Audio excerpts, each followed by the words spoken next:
Oh, hey guys, welcome back to my channel. Adam Francisco here, and I am joined with Jenny Hart, a professional matchmaker, and I'm also joined with Tara from the Polish American Brotherhood. Now, a lot of Hey you guys guys. have, hey guys, hey ladies. So, a lot of you guys know that I have a website, a platform called Be Free My Sheeple. And just to give you guys a little background, it originally started as a platform meant to highlight people that have unique 9 to 5 careers. I really wanted to inspire people that, you don't have to have a boring corporate office job, that there's a lot of other ways to make money and be more fulfilled. And so when I came across Jenny on Facebook and we met through one of the Facebook groups, I thought it'd be really cool to bring a matchmaker on board. And while we have her here, if you guys have any dating questions or you're looking for dating advice or tips, feel free to ask whatever you guys want in the comments. But Jenny, I'd love for you to introduce yourself and tell us a bit about you, such as how long you've been a matchmaker, why did you become a matchmaker, how'd you get into it? Sure. So hi, my name is Jenny, and as Adam said, I am a matchmaker. It's one of those jobs that when I tell people, their reaction is, "What? Is that a job? Is that a real thing? I thought that was only in movies." And it is definitely a fun, interesting, weird, and random career. I've been doing it since 2017, and I actually was approached randomly. A acquaintance of mine in New York City, I've lived in New York City for over a decade, approached me. She was doing some recruiting for a dating startup, and she said, based on what I know about you, I think that this would be a role that you would be really perfect for, that I think it could be a great fit. And I've definitely been that type of person my entire life. Like I was that child in school that would approach my classmates and say, "Oh, I heard so-and-so has a crush on you. Do you like them? What are you going to do about it?" So that was definitely part of the makeup of who I am my whole life. But so when I had someone approach me about a job opportunity as a matchmaker, I was kind of skeptical because I had never honestly considered that to be a real job. And so at first I, kind of politely said, "Oh, thanks for thinking of me, but I don't really think I'm interested." But as any good recruiter does, she kind of kept, pestering me and following up. And so I finally looked into it, ended up interviewing for and accepting the job. And I worked with this one matchmaking company, that first one, for a couple of years. It ultimately wasn't the best culture fit for me in terms of like the way the company was run. So I switched, and now I work for a really wonderful company that's based in New York City called NY City Matchmaking. And there's our website right there. And so we focus on helping singles in the greater New York City area find love. So that includes, of course, the city. It includes New Jersey, as well as the surrounding suburbs. So Westchester, Long Island, Connecticut, anywhere where you can commute into the city essentially to date. So sometimes we even have people that are, based in LA or other parts of the country that they travel to New York often enough for work that they're interested in meeting people in New York, or they are open to relocation. And so they reach out to us and they want to know what sort of great people we know and have and work with. So so I've been doing it since 2017, and with this company in particular, just since last year. But it's a lot of fun. It's a very rewarding and, like I said, kind of random profession, but I love it. I like to say that I truly feel like I'm making the world a better place by helping people find love. And I get to just gossip about love lives every day and people from all around. So there's me. That's awesome. I have a random side question for you. Have you seen the movie Hitch? Yes. And in fact, so years before I started doing this professionally, I've match made so many of my friends, just set them up with people that I knew or even helped with dating advice. And so one of my old friends from high school, he was the valedictorian of our high school, super genius, smart, kind of nerdy, didn't really know how to talk to girls very well. When he moved to New York City, we were having a drink, and he expressed that he had no idea how to meet a woman in New York City. And I was like, "Oh, let me help you." And within a couple of months, he had his first girlfriend, and he bought me a copy of the DVD for my birthday as a gag gift. So, but I've seen it. I've seen it many times. I love that movie. Will Smith is hilarious. So would you say that movie was pretty realistic, the life of a matchmaker, or was it really glamorized through Hollywood? I would say Hitch is more of a dating coach than a matchmaker. There is a difference in date coaching as well.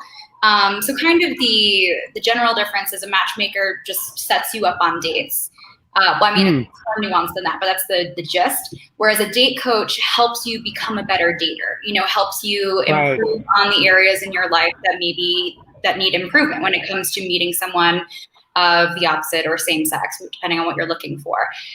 So Hitch was kind of a date coach and also a wingman. I don't really fully agree with his methods because a lot of it involves just like changing yourself to form into the perfect person that the other one is looking for, which I think that's not a great way to set yourself up for success, because you want to find someone that you can be yourself with, that they will love you for who you are. But I mean, in the movie, it ended up working out anyway for the couple, so that's good. But yeah, I do that too. Awesome. And then I'm just curious, when you set up a match with somebody, are you also helping to coordinate like where the date is? Like, do you help with the reservation, or is that all up to them? No, I do everything. So pretty much if someone comes to me and they want to become a matchmaker client, they want to experience it, what I do is I have several, long conversations with them where I get to know who they are, what they're looking for, everything from their background, where they grew up, what their family situation is like, to who they are and what they're doing now, what they do for work, where they live, what their interests and hobbies are, as well as what they want in the future. Are you looking just to meet new people? Are you looking for a serious committed relationship? Are you looking for a future spouse, someone to have children with? And what are you attracted to physically, emotionally, intellectually, in a partner, in another person? And so after I get to know my client, the person I'm working with, really well, then I go out to the world and I find potential matches for them. There's a lot of screening. So I talk to a lot of people that, could be potential matches, maybe because, they're the right age, location. I think they would be physically attracted to one another. But then you get to talk to them and maybe their personalities wouldn't really click, or there's a certain deal breaker. Like if someone really wants to have children one day, someone else prefers to remain child-free. Clearly that would not be a good match in the long term. So you're going through and you're screening people, trying to find the right match. And when I find someone that I'm really excited to introduce to my client, then I plan the first date. So I coordinate their schedules and based on their location, kind of like a concierge, and what they are both interested in doing. Some people like to keep a first date rather casual and have it just be a drink or a coffee. Other people, want more time. They're taking it more seriously, especially if, someone's a little bit older. Perhaps they've already been married and divorced or widowed, and they're ready to just be serious with their time. And so they want a sit down dinner, or if they're more active, they want to do an activity. Taking all that into consideration, of course, as well as right now during COVID, people's level of comfort in meeting in person. Now that things are opening up more and folks are getting vaccinated, all of that, more and more people are feeling comfortable meeting in person, and that's an option. But over the past year, it's been kind of navigating, do you want to meet in person? Do you want to meet over video chat first? If in person, should it be socially distanced outdoors? Do you want to wear a mask? Kind of making sure that people are at the same comfort level. Because if someone, of course, is, super high risk or being very cautious, and whereas someone else is being a little bit more free-spirited with their life, that wouldn't be a very good in-person match given the current situation. So kind of taking all that into consideration, I plan the details, manage the logistics, send them out on a date. Hopefully they have a great time. And then after the date, connect with each of them on the phone or by email, however I can, to hear about how it went. What did you like? Is there anything you didn't like? Do you want to see this person again? How was the venue?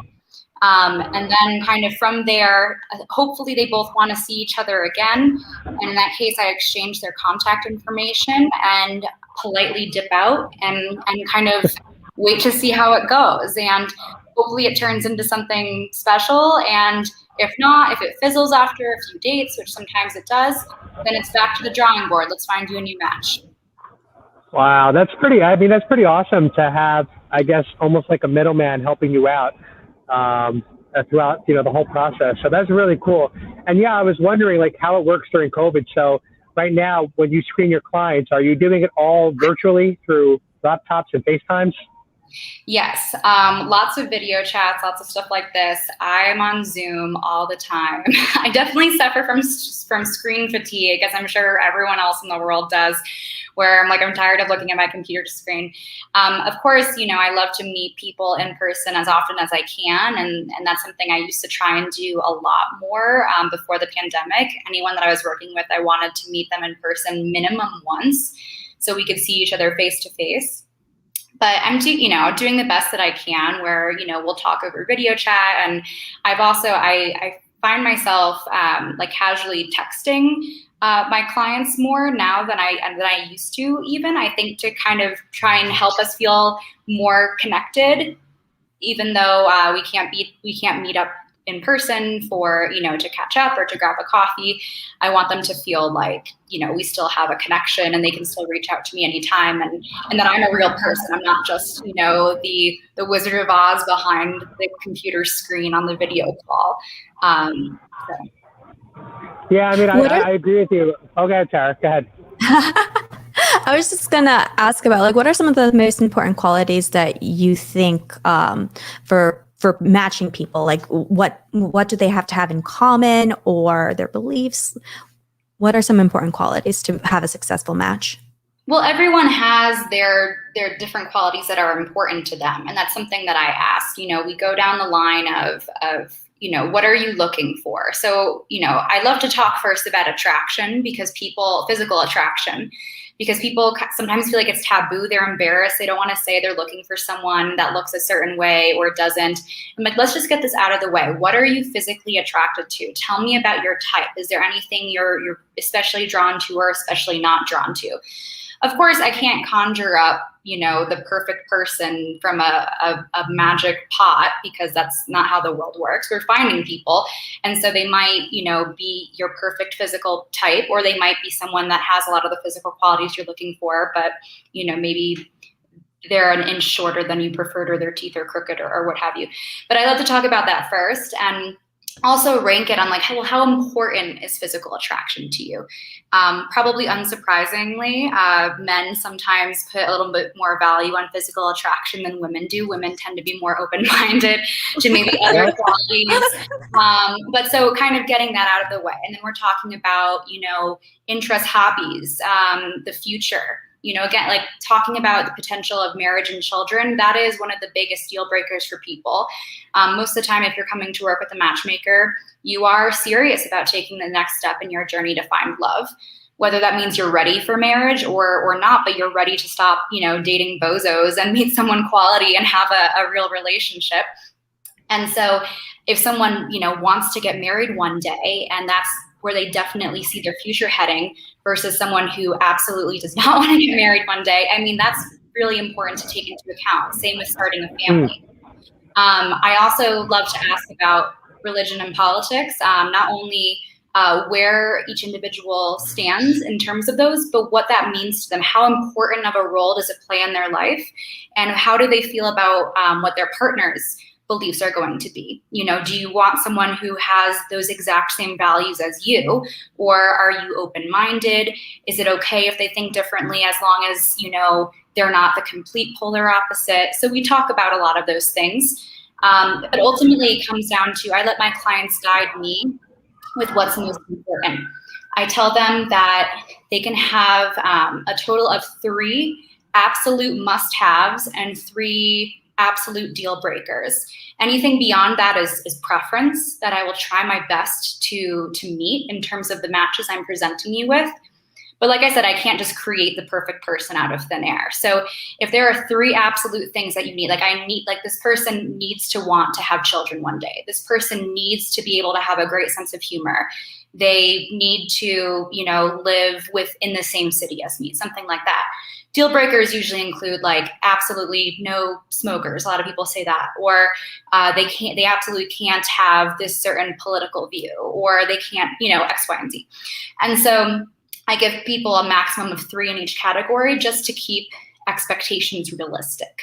Because otherwise they're going to send me a list of 25 must-haves. And if that person has 24 out of the 25, then they're like, oh, well, you didn't do a good job, which is just insane. So yeah, that's crazy. Yeah. One of my viewers had a question for you. When you set up a match, do they get to see what the other person looks like in advance, or is it more of a blind date? So every matchmaking company does it a little differently. I'd say it's about 50-50 of the matchmaking companies that you would work with, where some do present photos and even bios of that person ahead of time. Others do not. We typically tend not to show photos in advance. We do still present you with the match. So we will describe them to you, give you full description, not only qualities about them, and but why we personally think that you would be a good match. Like, for example, something I told a client recently is I met someone for them that I thought they had the exact same sense of humor. Like, they made the exact same, like, weird random jokes that were funny, but it was a very specific sense of humor. And I was like, oh my gosh, you guys need to meet because you're going to just crack each other up all the time. And so we tend not to show photos for a couple of reasons. One is because it's a way that makes us different from being on dating websites or dating apps right now, where appearance is the number one thing people care about. And, you know, maybe maybe it sounds harsh to say that. It's like, oh, you still have your little bio and funny clips too. No, when you're on the dating apps, you're looking at their appearance first. And if you like their appearance, then you will consider what they have to say. But the dating apps are limited with what you have to say. I mean, are you witty and did you put a funny joke or quote? Maybe that'll get you a swipe. But if you didn't know how to answer that prompt and maybe you sound less interesting than you actually are, you're not being considered.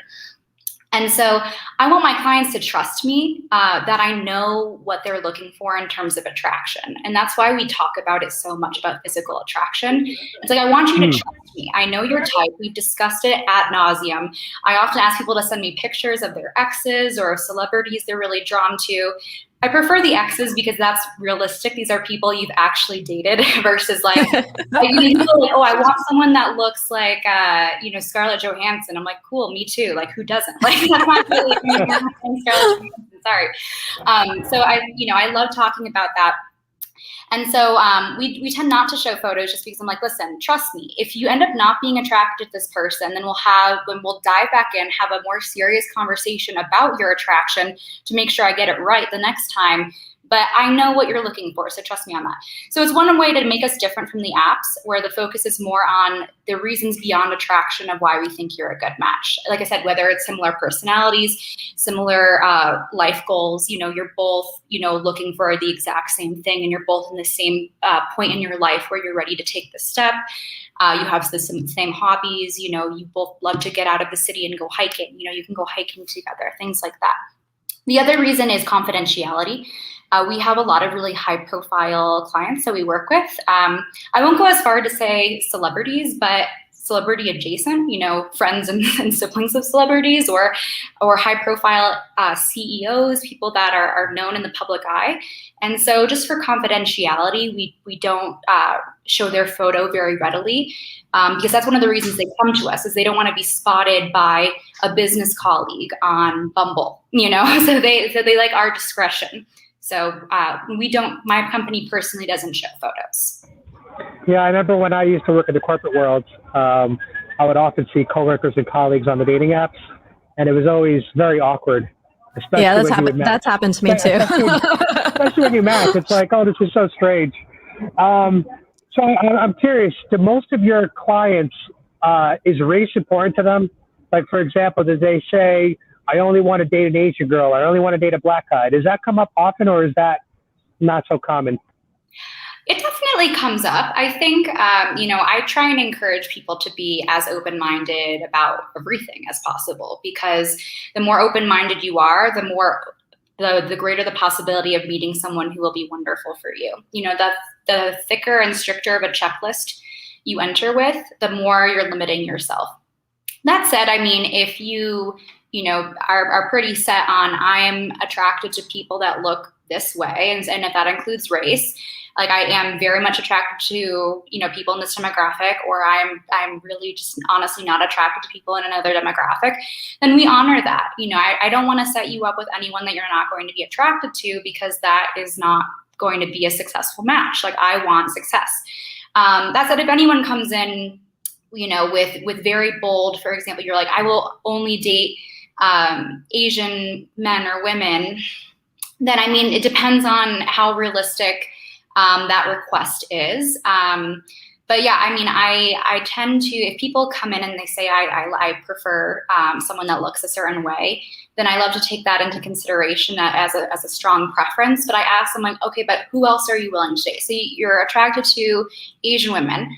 Are you attracted also to Caucasian women? Would you date a Latino woman? And it's like I try and see really how they feel and how far they will stretch their preferences, just to not limit them.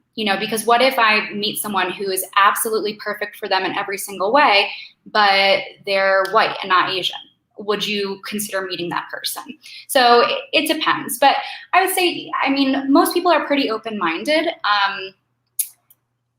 Sometimes I do meet people that they say, like, I had a consultation. So if anyone's ever interested in becoming a client, we do a consultation first to kind of learn about them and see how easy or difficult it would be to work with them based on what they're looking for.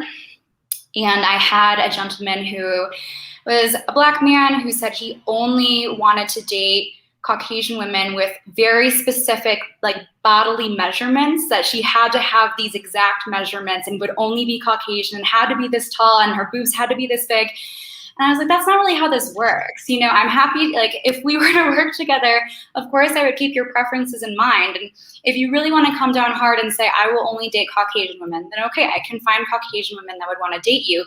But I'm not going to, like, measure their boobs. That's not how this works. So let's come back down to earth for a moment. Yep.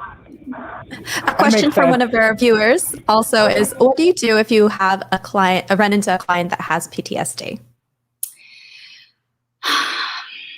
Well, my question would be, how would that affect your dating life? And I don't want to say anything insensitive, but for example, if like loud noises is something that triggered your PTSD, I would obviously not send you to a fireworks show on a first date. But no, I think that any sort of mental illness, physical disability, of course it can be a challenge in terms of only in that I would want to disclose that to a certain level, the people I'm setting you up with, because I would want to make sure that they are understanding and comfortable with whatever it is that you are dealing with. I wouldn't want to introduce you to someone and then they find out and they're judgmental or confused or disrespectful.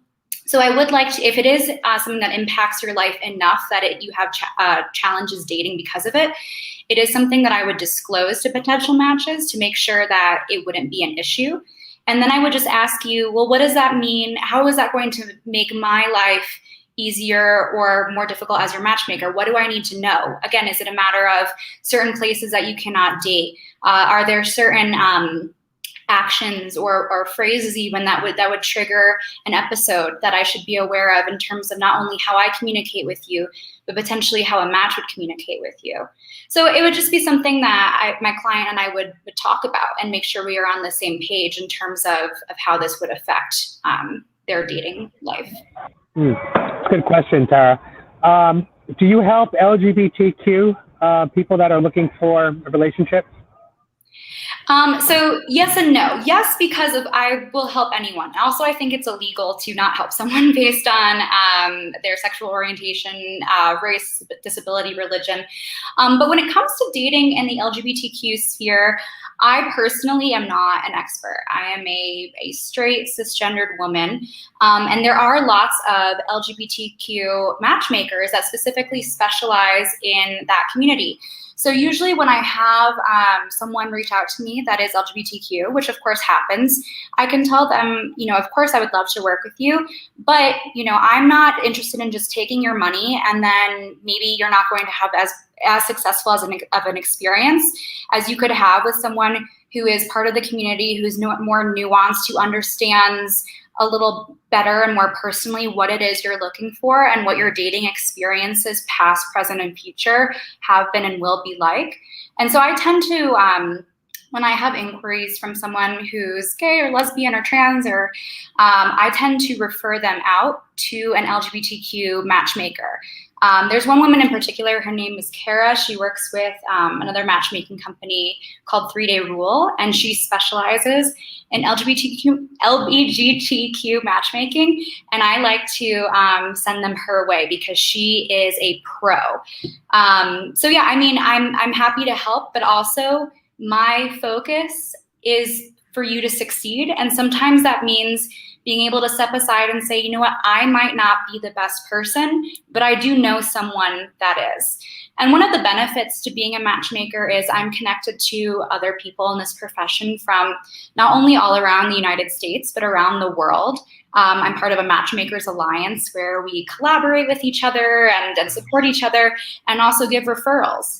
And so I encourage anyone to reach out. And if for whatever reason I'm not the right person for you to work with, I can easily recommend someone else who would be better suited than me.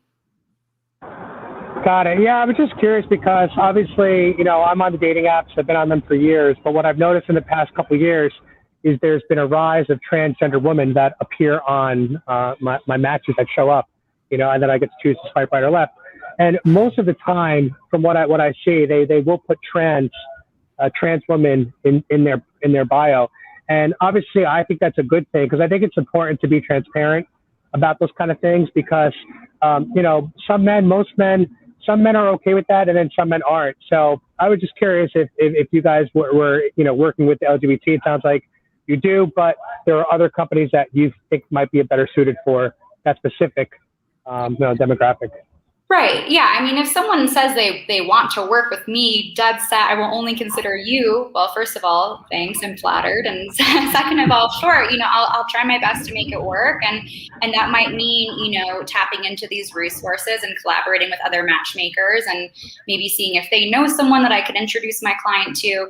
But like I said, I really care about success for the people I'm working with or even not working with. I want them to find love, and that's more important than, you know, scoring a paycheck. And like I said, if I'm not going to agree to work with someone if I don't really fully believe that I can be successful in helping them find what they're looking for. So. Awesome. And if someone is not based in the New York City area, for example, if they're in Utah or something, are you able to make a referral to find a matchmaker in their area? Yeah, absolutely. Like I said, I know people across the country and around the globe. So I just went to, well, virtually because of COVID, but a matchmakers conference, which was super fun. It's normally in person, I think usually held in the UK, but it was digital this year. And there were matchmakers from almost every continent. It was wonderful. I heard someone really inspirational from, I believe, Hong Kong gave a presentation. She's the most successful matchmaker in all of Asia. Heard from the millionaire matchmaker herself. Patty Stangler? Yeah. So it was so funny. The day after too, her account followed me on Instagram. So I was like, "Oh, are we friends now? Can we hang out? Can I call you?" That's awesome. I'm sure it wasn't her. I'm sure it was her intern. But yeah, no, I definitely know people from all over. So please feel free to reach out. I would love to help connect you with someone in your region. Awesome. And now, overall dating apps. What's your opinion on them? As you are a matchmaker, do you like them? Do you think they're good? Do you think they've hurt the dating world? What is your opinion? I think dating apps are great. I think that anyway, and the higher percent of chance that you can. Let me rephrase that sentence. I think the more options that you have to people, the higher percentage of your chance to find someone great. It can be exhausting. Definitely dating, being single, being on the dating apps is like having a part-time job if you actually get results, especially for men, more so than women. But for both, to find someone quality, you know, you spend so much time swiping and then you spend so much time messaging and then maybe you're texting. And then how many times have you spent weeks texting someone and then it just fizzles and you never even went out? And so it can be a huge time suck. It can be very stressful, but I do think it's a wonderful resource. One of the services my company actually offers is dating app and website account management, where we will go in, we will rewrite your bio for you, we'll hook you up with our staff photographer, get you some new pictures where you actually look good and clothes that flatter your body. And we can, even if you want, manage your account for a few months for you, where we will be the ones that go in and swipe and message people, only for, the initial like that. small part of the conversation. No catfishery, I promise. But that kind of general, like, oh, what's up? How are you doing? And we're trying to convert it pretty quick to a phone number exchange. And then we will then pass on the phone number to you and be like, oh, we just talked to Samantha. She's really great. She also loves The Office. She's looking forward to hearing from you, something like that. So that's a great option for people that just are so burnt out from the dating apps and just don't want to invest any more time or mental bandwidth into that nonsense.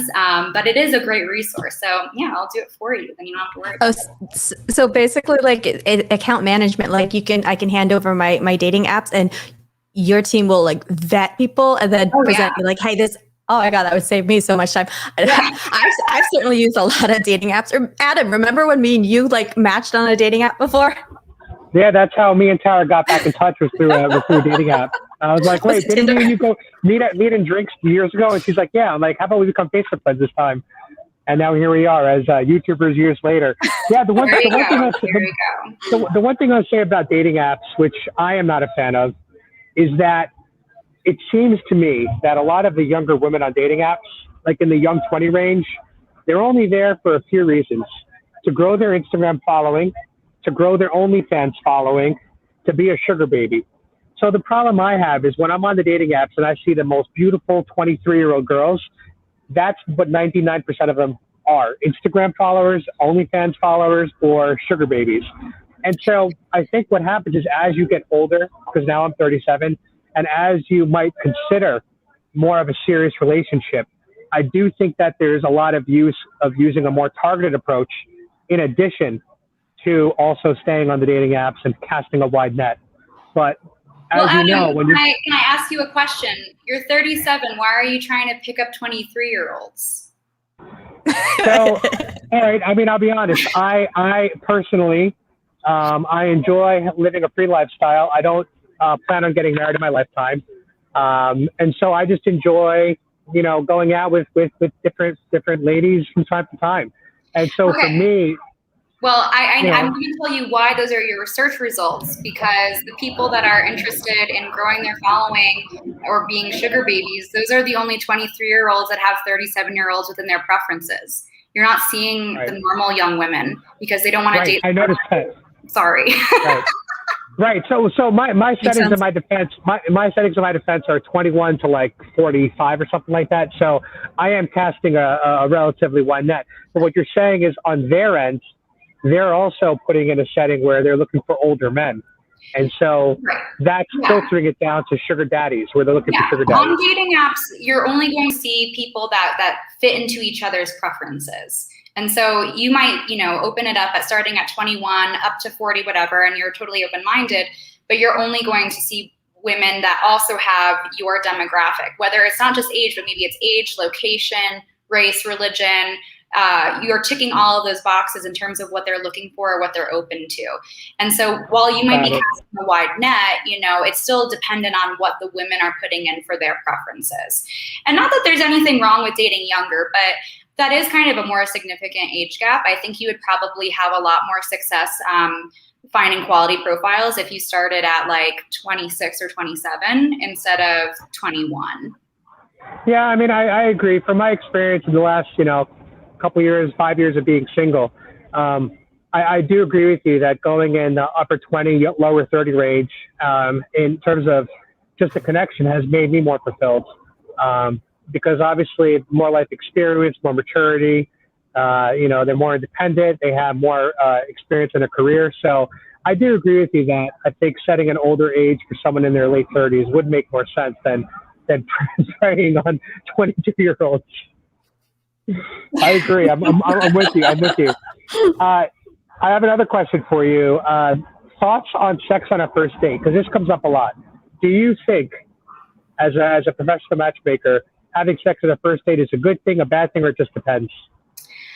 Well, what are you looking for? Are you looking for a relationship, or are you just looking for something casual, to hook up, to have fun, to meet someone new? Because that depends. If you don't really care and you're not looking for anything serious, then live your life. I'm not going to judge you. But if you are looking for, even if it's not a super serious committed relationship, but you're looking to really get to know someone, and if you're drawn to them and want to see them again, do not have sex on the first date. If you are so physically attracted to them and there's such this great chemistry on the first meeting, imagine how much more intense it's going to be on your second date. I would say, there are certain rules where some people say wait at least 3 dates, wait at least 12 dates. I'm not your mother. I'm not your morality coach or your spiritual leader. That's up to you to decide. But I would say definitely if you end up hooking up on the first date, the chances of there being a second date just plummet. So even if you're not looking for something crazy serious, you're saying you don't want to get married, or but you meet someone and you're really drawn to them. You're like, wow, she's super cool, super interesting. Clearly there's a physical attraction. Wait until at least the second date and then see where it goes from there. And I promise you, like I said, whatever intensity and attraction you're feeling on the first date is just going to be amplified on the second. It's going to be even better when you finally do become intimate. And then another thing, I remember Patty Spangler, since you mentioned her earlier, the Millionaire Matchmaker, she had a rule that you couldn't drink on the first date because she wanted everyone to be clear-headed. 2 drinks maximum is her rule. Is that all right? So 2 drinks okay, so 2 drinks maximum. Those are her rules. Right. So do you guys also kind of pass those rules on to your clients where you try to encourage more of a sober first date just so that everyone's level-headed and clear-headed? No, I think that you're an adult. You can choose what you are doing with your life. I think that if I have feedback afterwards from you or from your date that says, maybe I'll talking to your date afterwards. She's like, oh my gosh, Adam got hammered on our date, and that was a huge turnoff. Then that would be something I would tell you. I'm like, Adam, what are you doing? You don't need to drink that much. You're hurting your chances at finding someone special. But sometimes, maybe you're going to a bar and there's a great happy hour and there's a fun, game on TV and you have a few drinks and you end up a little tipsy. Fine, fun. Be safe. Take a cab. Don't drive. Don't do anything sketchy. It's not up to me. I don't have rules like that because again, I'm not leading your life. I'm just helping you meet someone special. And then from there, I can't control everything you do. If you end up saying you're doing something that messes it up, that's your fault. That's not my fault. I do what I can to make sure that doesn't happen again in terms of advising you, providing suggestions, taking harsh feedback if necessary. But I'm not going to live your life. You're the one going on the date, not me. I'm not babysitting you. So do what you want and be respectful and be responsible and be safe. Awesome. And then with the discussion of getting drunk on dates, which obviously I recommend you don't do on a first date, have you had any horror story clients that it was terrible that you're able to share? In terms of getting drunk on dates? Or just any type of horror story in general. It doesn't have to be alcohol related. Well, I don't like to share specifics of my clients just for their privacy and for respect. But I will share one experience where it wasn't my client, but it was someone that I had matched them with, and oh my gosh, I felt so awful. So I had screened this person so thoroughly. We had a lot of great conversations. I did, a soft background check on him. I stalked the crap out of his social media. I knew this guy as I thought, front to back. And he seemed respectful and funny and cool. And then he shows up on the date. And what I think happened is he decided for whatever reason, maybe he wasn't physically attracted to her or he didn't like her for whatever reason. I'm not sure. But he just started acting boorish. He made lots of really horribly inappropriate jokes, including jokes about rape and child abuse, and was just so insufferable. And it was something that I was shocked when I heard, because that was not my experience at all. But at the same time, it's like, you know, how would I have known? How could I have predicted that he would have acted that way? And so, of course, you know, I apologized up the wazoo, and, you know, it was like, I'll find you a new match right away. I'm so sorry you had that experience. But yeah, I mean, there is that once in a while, I mean, you're dealing with real people. Again, I'm not creating the perfect person out of thin air. And sometimes someone might say or do something that you can't control. And so, you know, what you have to just do in that situation is troubleshoot, apologize, and move forward. Yep. I mean, clearly I never set that guy up again. I blocked his ass so fast. But yeah, I mean, so I have unfortunately had, that was the worst example. Most of the time, you know, things go well. I mean, there have been one or two cases in terms of getting too drunk where I've had clients say that, you know, they didn't want the night to end. And so they kept on, you know, oh, well, let's get another round, because they wanted to, you know, keep hanging out, which is great. But then they ended up getting like super drunk. But nothing, I mean, it was just kind of an embarrassing thing. Like, oh man, I totally like fell on my way out of the bar in front of him. But nothing horrible. I would say my biggest challenge is managing expectations, where sometimes people come in and they're like, okay, you're a matchmaker. This is your job. I'm paying you. Now you need to deliver exactly what I'm looking for. And it happens a lot more than you think, you know, in terms of people maybe sometimes having unrealistic expectations. Something I hear a lot is men that, you know, have a lot to offer, but, you know, they are what they are. You know, maybe they, based on their looks or their career and their employment or their different situations, they're good guys, but they're not, you know, Brad Pitt, but they expect Angelina Jolie. And it's like, and you know, it's one of those situations where I'm like, if really what you want is just to meet stunningly beautiful women, that is your sole priority, then I can do that. But don't come crying to me if they don't want to go out with you on a second date. I'm like, what I want to do is find someone who is beautiful, but also has, you know, there's potential where you also have what she's looking for. You know, Adam, kind of like in your bad date post where, you know, you went out with this girl who only wanted, you know, super hot, super rich, whatever, you know, she's not going to be satisfied with that. And there are men though that request that type of person. They're like, I want someone who could be a model. I don't care about anything else. Right, they want arm candy, they want arm candy, they want their social. They're not interested in listening. So I'm like, all right, well, here's the model. Good luck. You know, like, I did what you asked. So a question from our. Oh, go ahead, Tara. Oh, I was just gonna ask some of the questions from our viewer, but if you've got to add on to the current conversation, go for it, Adam. I was just going to say, for those of you who have not read the blog post, if you go to my website, befreemysheeple.com, my last article is called My Worst First Date. And basically, it's exactly what you're talking about, Jenny. And I even explained in the beginning of the article, this girl was exactly everything I wanted in physically. And it was like I built her in a machine. That's how it was. So when we went out on the date, I was super excited, like, oh, this is the kind of girl I want to be with.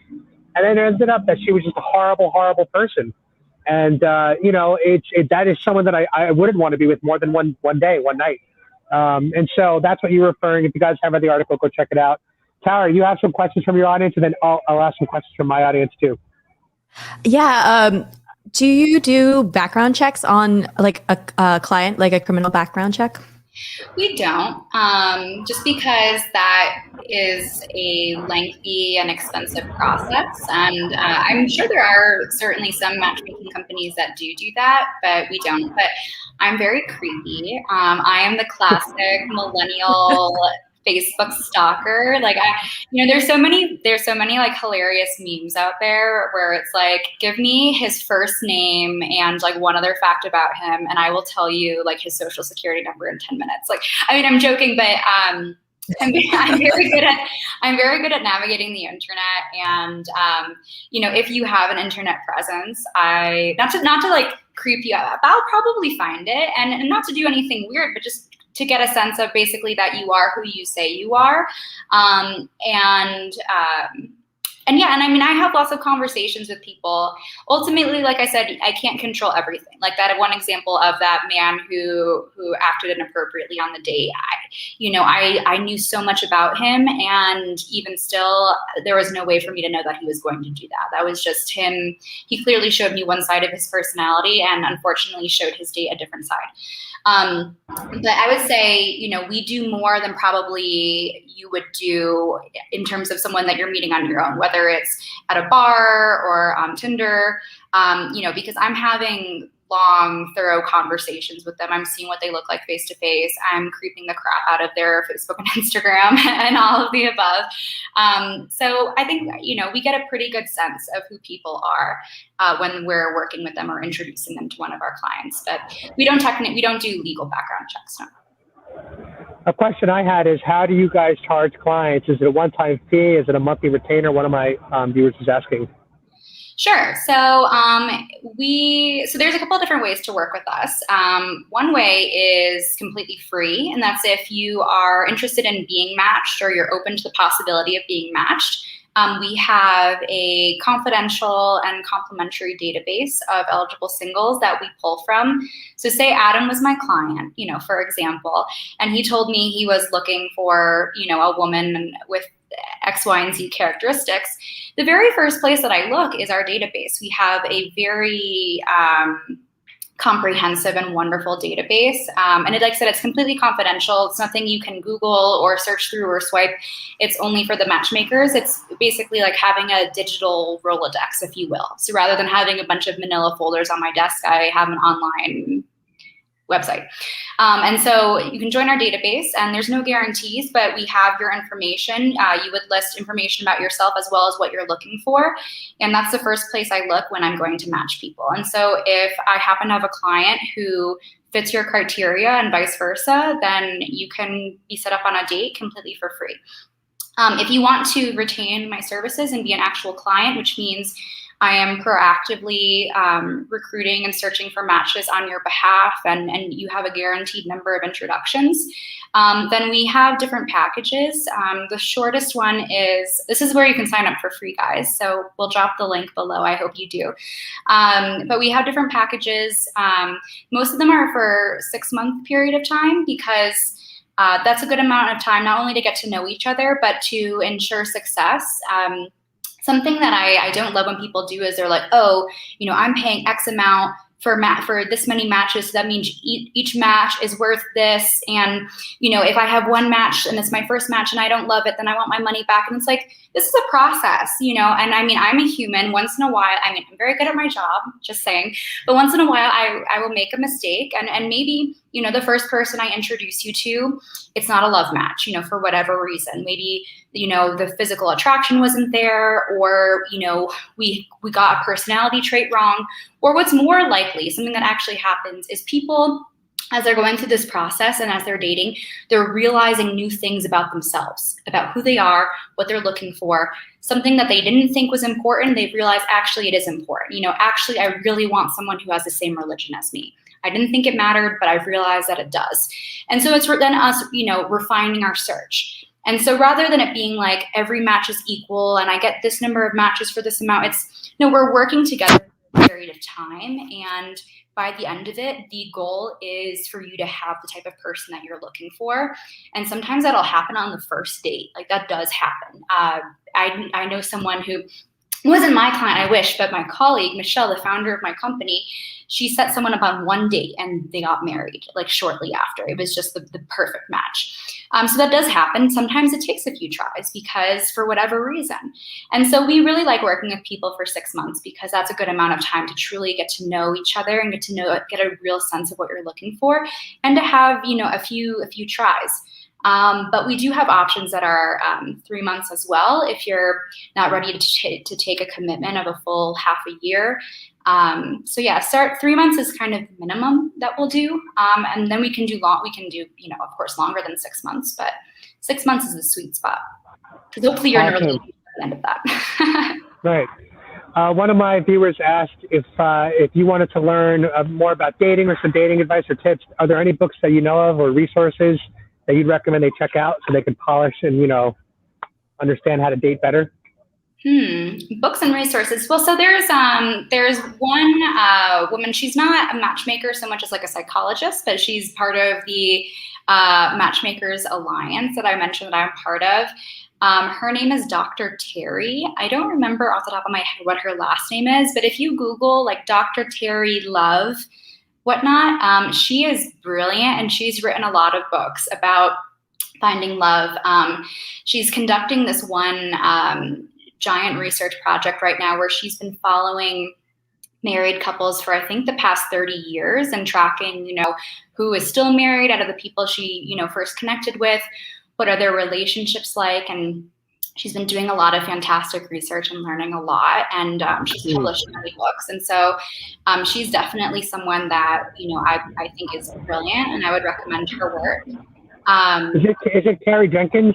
I'm just trying to see if I can find her. I'm spacing out on her last name. She's blonde. Oh, okay. That's not her then.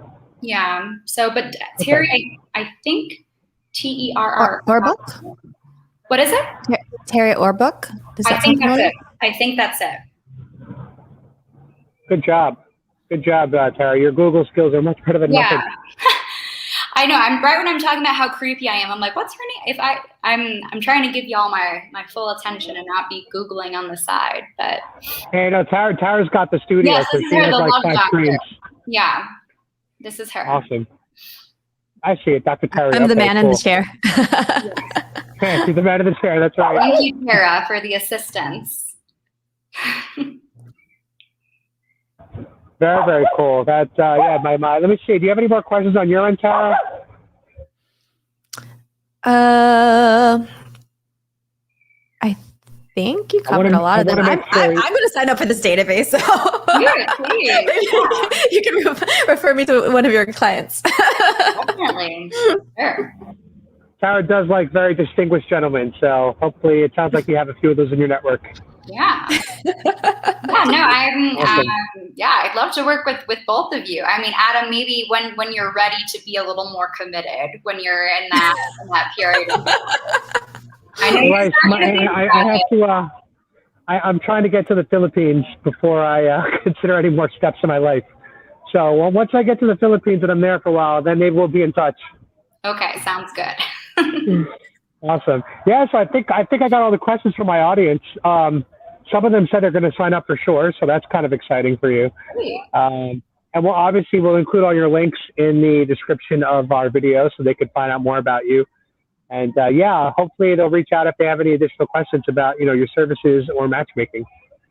Yeah, sounds good. And yeah, like I said before, but just to recap, I do traditional matchmaking, which is introducing you to wonderful people. I do date coaching, which is helping you become the best dater you could possibly be. So have greater success on your own, turn more introductions into first dates and more first dates into second dates and onward. And also do the online dating account management if you're completely tired of swiping. This is my Instagram. It's mostly personal, but if you want to make sure I'm a real live human and create my life, you're free to follow me on Instagram. I just followed. Awesome. Very cool. Well, thank you so much, Jenny, for your time. I think for me, this is definitely enlightening to learn about what a matchmaker does and how much effort goes into matching people up.